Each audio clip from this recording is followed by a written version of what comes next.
जिस इंसान ने सब कुछ खो दिया हो वो फिर से जीना कब सीखेगा? और क्या कोई नई उम्मीद उसे फिर से मौत के मुंह में धकेल देगी? अरिसु अकेला अपने दोस्तों की मौत का बोझ लिए फुटपाथ पर औंधा पड़ा है। उसके अंदर कुछ भी बचा नहीं सिवाय गिल्ट के। उसागी उसे सड़क किनारे देखती है, वही उसागी जो खुद भी अपने अतीत में बार बार गिर चुकी है। उसके दिमाग में उसके पिता का चेहरा घूमता है, वो मशहूर पर्वतारोही जो बिना ऑक्सीजन के दुनिया जीतना चाहता था।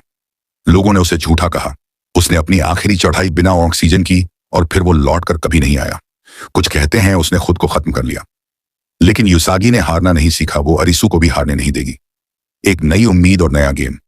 युसागी अरिसु को अपने शेल्टर में ले आती है, उसकी देखभाल करती है। वो अरिसु को याद दिलाती है पिछले गेम में उसने उसागी की जान बचाई थी। अब वो दोनों फिर तैयार हैं क्योंकि वीसा खत्म हो रहा है और अगला गेम जरूरी है। रात को बिलबोर्ड जलता है, वो दोनों एक पुराने अंडरग्राउंड हाईवे में पहुंचते हैं।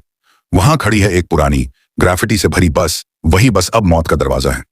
अंदर 3 और खिलाड़ी बैठे हैं, तकुमा, यामाने, सेजन।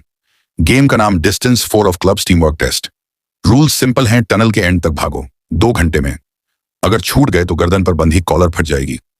दौड़ और शिकारी जानवर। गेम शुरू सब दौड़ते हैं लेकिन तकुमा पहले से घायल पीछे छूट जाता है। 5 किलोमीटर के बाद पानी का रिफिल स्टेशन आता है, लेकिन युसागी को शक होता है, वो अपने पानी की बोतल से ही पानी पीती है। 6 किलोमीटर के बाद अंधेरे में अचानक एक काला पैंथर रास्ता काटता है। युसागी, अरिसु और यामाने बच निकलते हैं, लेकिन सेजन पैंथर का शिकार बन जाता है। अरिसु का दिमाग डीजल प्लान। 8 किलोमीटर के बाद अरिसु को टनल में एक पुरानी बाइक मिलती है, डीजल बाइक। अरिसु को समझ आता है यही डीजल उस बस में डाल दूं तो तकुमा को बचा सकते हैं।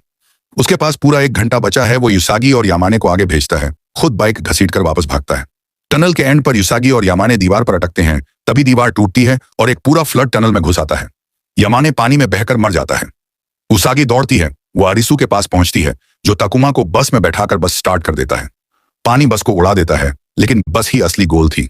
बस पर लिखा होता है गोल, मतलब एंड तक भागना नहीं था, बस में टिके रहना ही जीत थी। तकुमा बच जाता है, उसागी और अरिसु फिर अकेले निकलते हैं। अब उनका अगला मिशन बीच। दिन निकलता है, दोनों एक बाइक पकड़कर ब्रिज पार करते हैं। दूर कहीं एक होटल दिखता है, द बीच। अरिसु को वही आदमी याद आता है जिसने रिस्ट बैंड पहना था, वही जो टैग गेम में मरा था। दोनों होटल के पास पहुंचते हैं, पेट्रोलर्स पकड़ लेते हैं और उन्हें ले जाते हैं एक आदमी के सामने जिसका नाम है हैटर।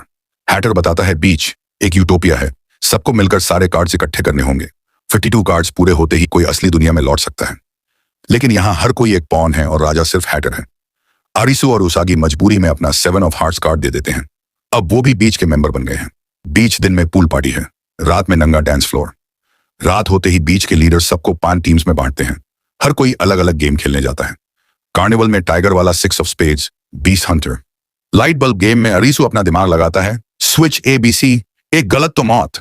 पानी चढ़ता जा रहा है, वायर बस छूने ही वाला है, लेकिन बल्ब के गर्म होने से अरिसु को आंसर मिल जाता है, स्विच A। अरिसु जीत जाता है, उसागी भी जीत कर लौटती है। बीच में वापस अरिसु को हैटर अपने ऑफिस में बुलाता है। हैटर अपने आप को हीरो मानता है, उसे लगता है उसके पुराने दोस्त उसे धोखा दे चुके हैं। वो कहता है हीरो को जिंदा रखने के लिए ट्रेजेडी जरूरी है। बॉर्डरलैंड में गेम सिर्फ मौत के नहीं, यहाँ मौत के पीछे चाल, सत्ता और पागलपन भी छुपा है, और अरिसु अब उस पागलपन के बीच फंस गया है। तो भाई अब बीच के रंगीन डांस फ्लोर के पीछे असली खून बहने वाला है। अरिसु को अभी और झूठ, धोखे और मौत देखनी बाकी है।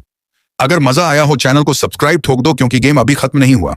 अगले वीडियो में खुलासा होगा, क्या इस गेम का असली सच सामने आएगा, या फिर अरिसु हमेशा के लिए इसी मौत के खेल में फंस जाएगा। और ये बीच आखिर है क्या? रहस्य, साजिश और खतरे का अगला तूफान लेकर आ रहा है हमारा अगला धमाकेदार वीडियो। तैयार रहिए, क्योंकि कहानी अब करवट लेने वाली है।